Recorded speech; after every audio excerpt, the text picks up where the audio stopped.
சீத கலப செந்தாமரை பூம்பாத சிலம்பு பல இசை பாட பொன்னரை ஞானும் பூந்துகிலாடையும் வண்ண மருங்கில் வளர்ந்தலகெரிப்ப பேலை வயிறும் பெரும்பார கோடும் வேட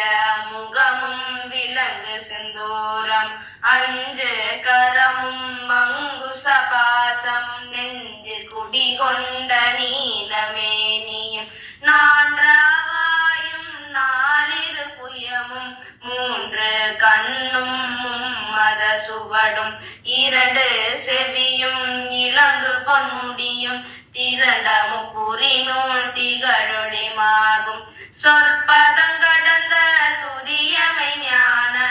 அற்புதம் ஈன்ற கற்பக கலிரே முப்பழம் நுகரும் மூஷிக வாகனை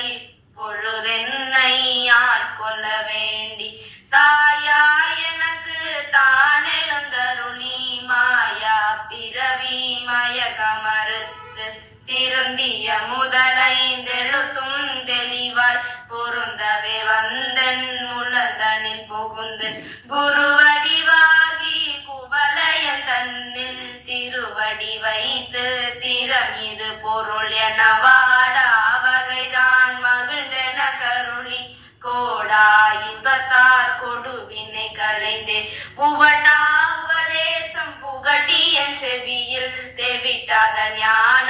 தெளிவையும் காட்டி ஐம்புலன் தன்னை அடக்கும் உபாயம் இன்புரு கருணை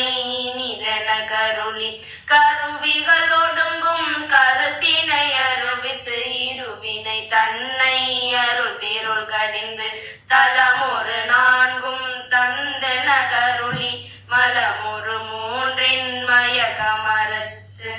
ஒன்பது வாயில் ஒரு மந்திரத்தால் ஐம்புல கதவை அடைப்பதும் காட்டி